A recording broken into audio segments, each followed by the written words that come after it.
warahmatullahi wabarakatuh.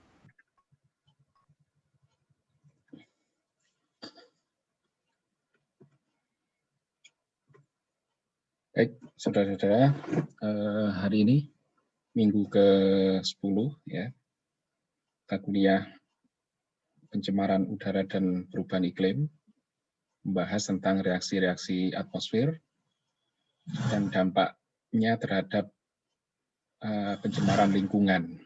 Ya. Jadi minggu lalu kita telah belajar tentang pergerakan udara dan struktur atmosfer, dan sedikit tentang catatan reaksi menurut Le Chatelier di atmosfer. Ya, hari ini kita perdalam dan kita lihat beberapa reaksi yang umum terjadi di atmosfer.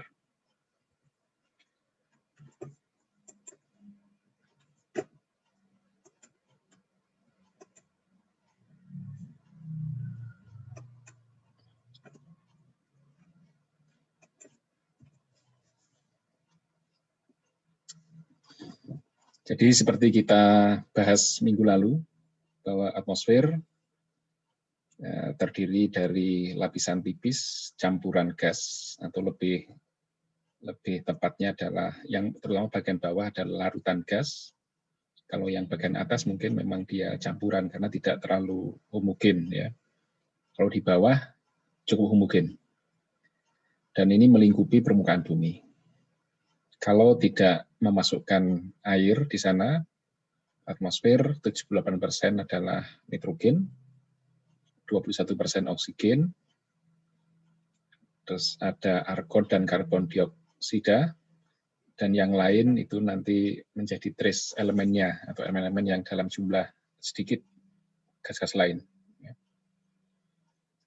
Tapi mungkin saja di bagian permukaan atau atmosfer bagian bawah, beberapa zat yang harusnya tidak ada di atmosfer, itu atau harusnya sedikit sekali di atmosfer, menjadi cukup tinggi karena ada pencemaran. Satu contoh misalkan ada asam nitrat, ya, atau NO2, NO3, ada kalau ada SO2 menjadi asam sulfat di sana. Ya. Secara prinsip mungkin saja nanti ini berubah, ya, tergantung dari kualitas dan kondisi atmosfernya. Kemudian air atau uap air itu secara umum adalah 1–3%. Ya, jadi rata-rata itu. Dan ini tergantung dari ketinggian, kemudian dari lintang, ya, daerah lintang dan sebagainya. Jadi air ini sekian persen ini itu yang sering kita sebut sebagai kelembapan. Jadi kalau misalkan di daerah yang airnya sekitar 3%, maka yang dinamakan kelembapan 100% itu kalau memang udaranya jenuh dengan uap air. Artinya bahwa kadar air di sana itu maksimum atau 3%. Jadi yang dimaksud dengan kelembapan 60%, itu berarti 60% dari kondisi maksimum yang boleh ada di udara.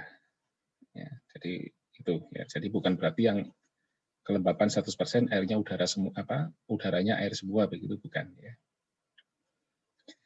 Kemudian ada sebagian trace level gas ya, seperti neon, helium, metan, krypton, nitrous oxide, hidrogen, sulfur dioxide, ya, ozon, nitrogen dioxide, karbon monoksida, amonia ya.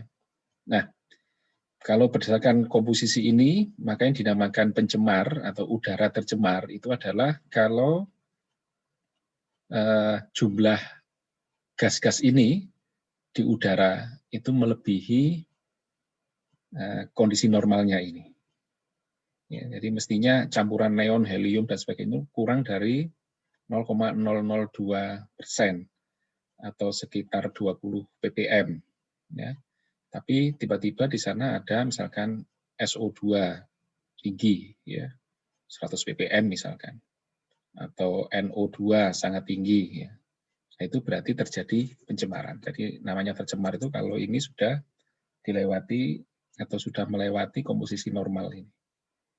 Air itu bisa variatif antara 1 sampai 3, itu karena memang air berperan dalam menjaga iklim.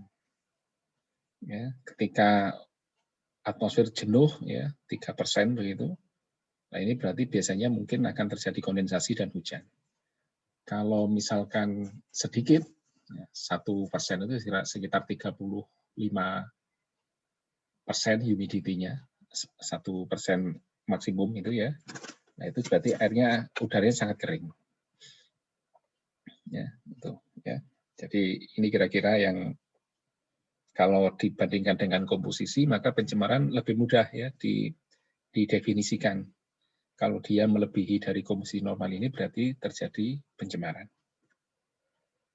Ini yang kemarin juga kita sudah bahas, ya. Jadi terutama atmosfer ini punya peran untuk meregulasi atau mengatur intensitas energi dan jenis spektrum yang bisa masuk ke bumi, ya, ke permukaan bumi.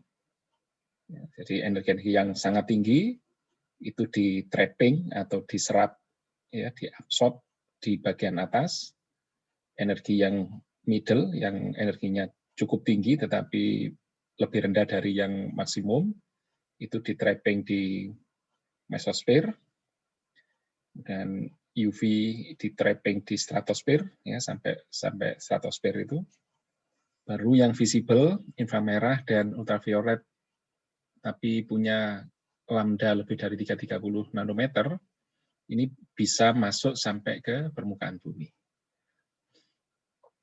Jadi infrared itu punya sifat panas, artinya menghangatkan, sehingga nanti termasuk kalau malam hari ada sisa infrared ini yang menyebabkan atmosfer tidak terlalu dingin. Ya.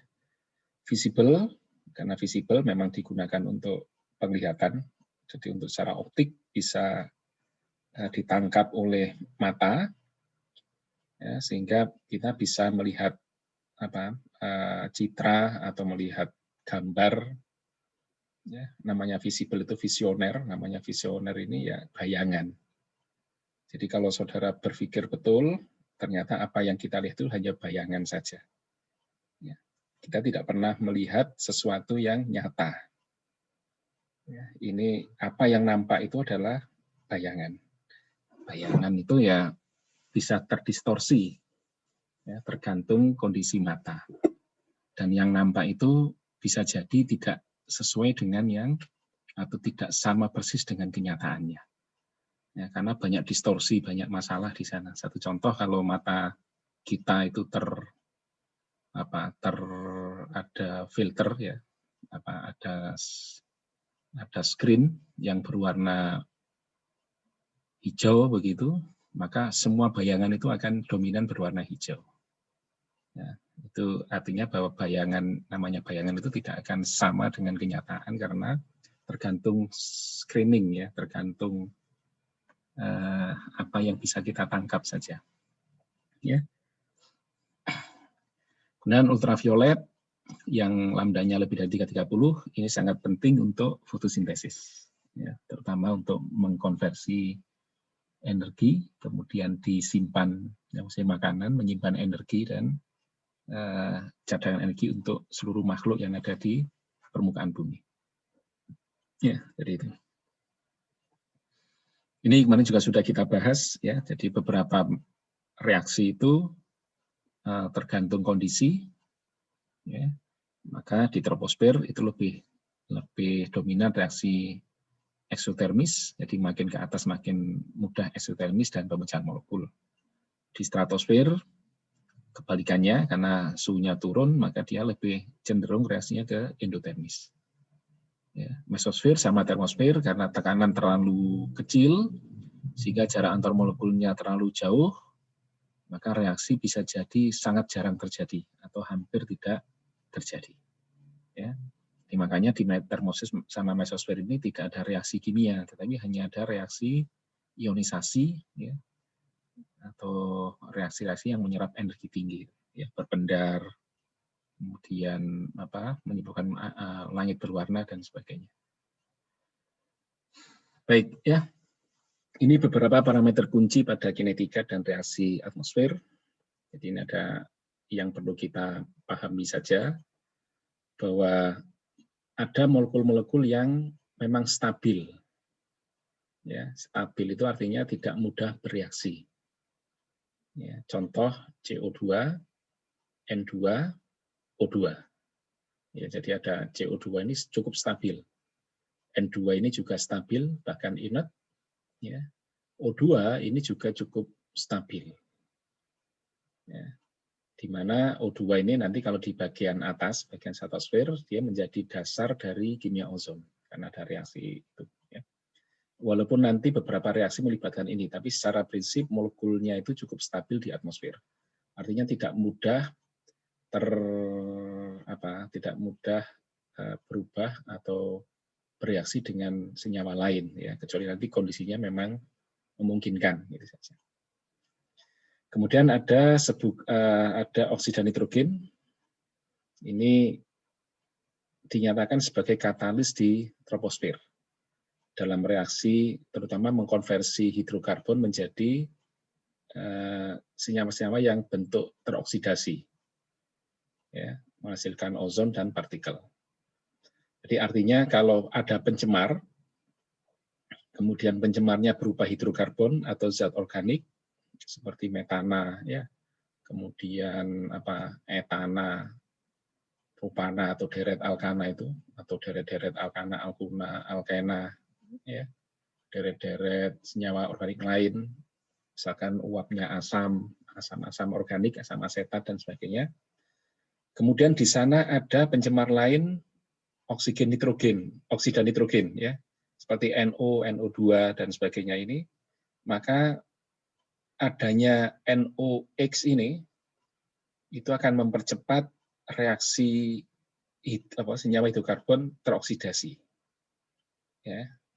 Jadi makanya nanti bisa menjadi PAN, ya, menjadi FOB dan sebagainya. Gitu. Ya, menjadi VOC, volatile organic compound tapi yang teroksidasi nanti, ya, menjadi kabut-kabut organik yang asam. Nah, ini karena banyak NOx, ya. Jadi reaksi-reaksi fotokimia ini melibatkan ini nanti NOx. Jadi kalau ada NOx, ada pencemar lain, maka NOx mempercepat terjadinya proses oksidasi. Kemudian ada yang penting lagi di sana radikal hidroksil. Ini merupakan spesies reaktif yang utama di troposfer dan meremove sebagian besar jenis polutan di udara, ya, terutama yang terbentuk dari kombinasi ozon dan uap air. Jadi dua ini, baik nitrogen maupun hidroksil itu OH radikal, ya, OH ada dotnya itu radikal. Ini dua-duanya memang nanti terlibat dalam reaksi fotokimia dan melibatkan ozon. Ya. Mungkin Pak Rahmat sudah menyampaikan ozon itu kalau di stratosfer itu lebih sering disebut good ozon, ya, atau ozon baik karena dia merupakan pelindung UV agar dia tidak masuk sampai ke permukaan, terutama UV energi tinggi. Ya. Tetapi kalau ozon itu terbentuk di permukaan tanah, ya, atau di atmosfer bawah, ini sering disebut dengan bad ozone. Ya. Jadi bad ozone itu ini karena manusia itu kan egois. Yang buruk atau yang baik itu kan dia, manusia. Tapi selalu mencari sesuatu yang bisa disalahkan. Ya. Ozon itu dimanapun sebenarnya tidak baik, tidak buruk. Ozon itu hanya patuh pada hukum alam. Ya, kalau di atas ketemu dengan UV, maka dia menyerap UV untuk berpecah, untuk memecah molekulnya. Ya. Kalau di bawah, dia tidak ketemu UV, maka sebenarnya dia adalah oksidator yang sangat kuat, sehingga dia kalau ketemu apapun akan mengoksidasi. Ya. Nah, ozon memang sifatnya begitu, bukan baik atau buruk. Ya. Tapi karena manusia ini kadang-kadang tidak terima, ya, tidak bisa menerima atau tidak bisa mengikuti kepatuhan ini, maka dia mencari sesuatu yang disalahkan untuk menutupi kesalahannya sendiri. Makanya dia sebut good ozone sama bad ozone. Padahal ozon yang di bawah ini terbentuk karena kita terlalu banyak mencemari udara.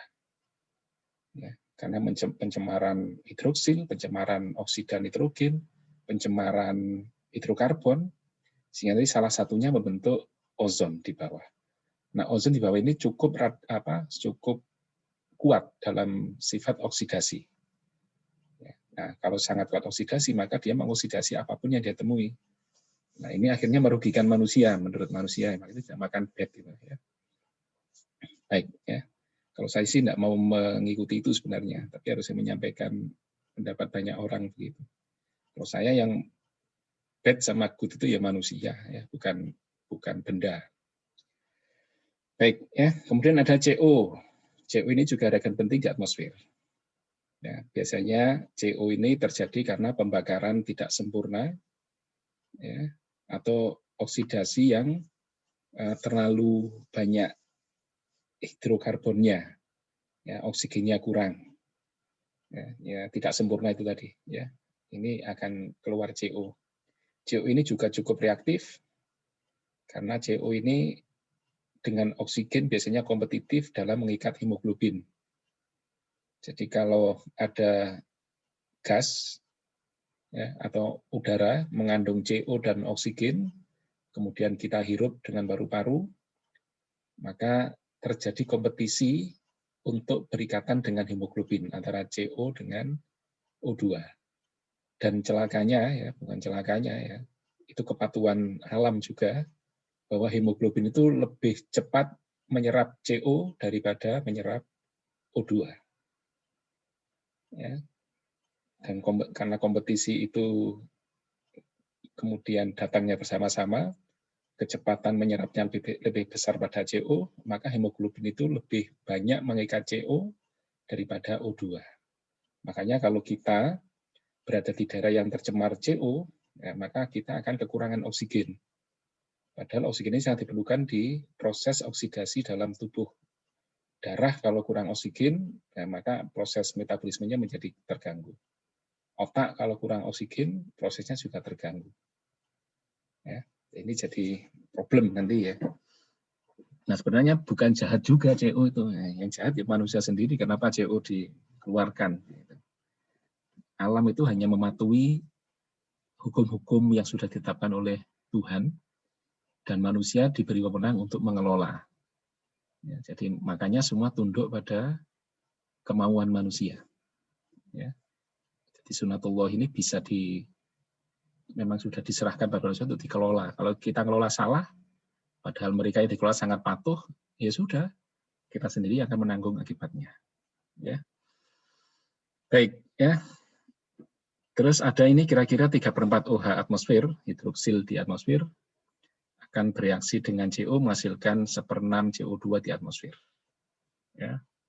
Tentu saja nanti O-nya akan keluar sebagai menambah itu CO2, dan sebagian keluar sebagai H2. Ya. Jadi ini. Ya.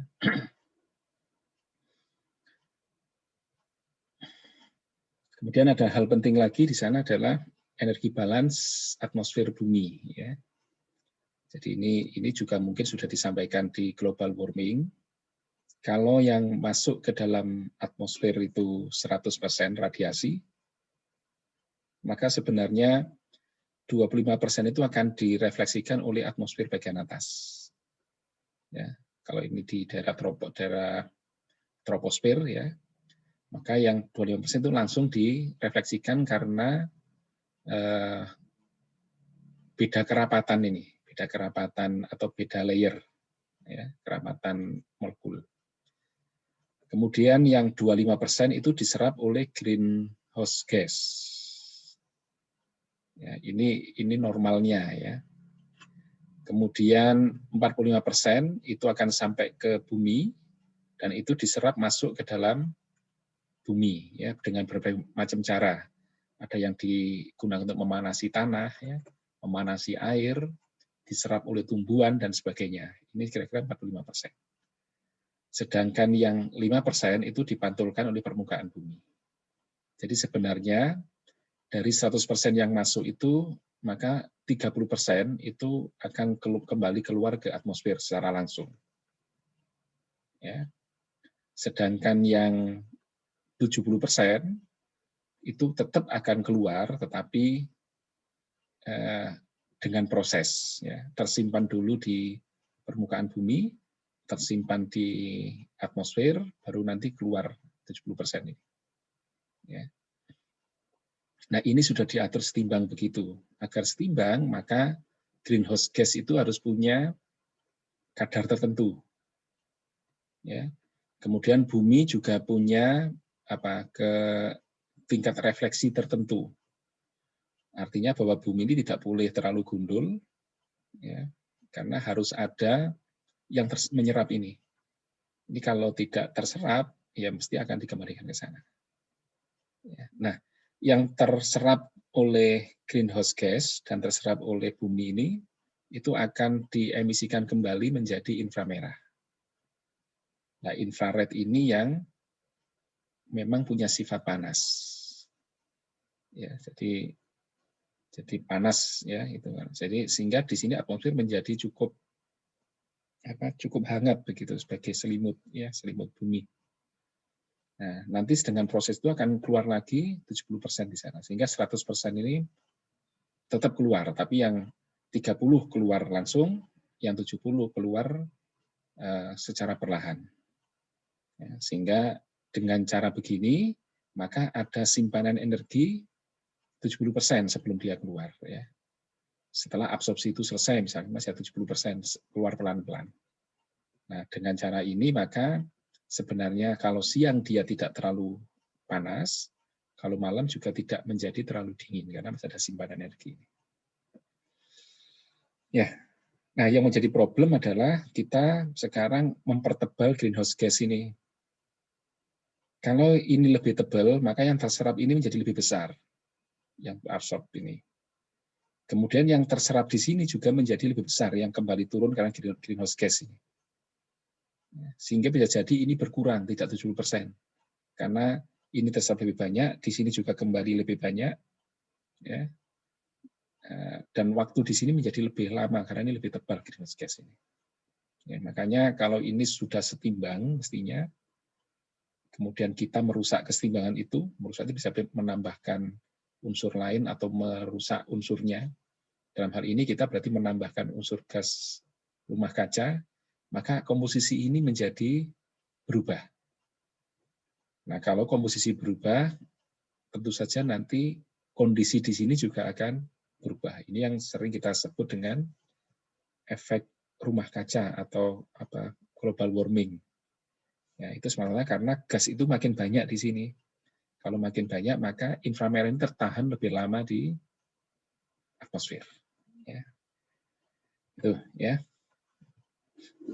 Kemudian ini beberapa proses yang terjadi pada spesies gas di atmosfer. Ya. Dan spesies ini lebih banyak adalah pencemar sebenarnya. Ya, contoh ada metana. Metana itu ada volume dalam persen volumenya kira-kira ini 1,6 kali 10⁻⁴. Ya, sumber utamanya adalah biogenik, proses-proses dekomposisi organik, ya, degradasi zat-zat organik, ya. Jadi terutama yang anaerobik, ya, ini menghasilkan metana. Kemudian proses removal from atmosphere itu artinya bahwa dia bisa saja mengalami reaksi itu sehingga dia berubah menjadi bentuk lain. Ya, removal itu berarti reaksi itu merubah metana, tidak tahu jadi apa.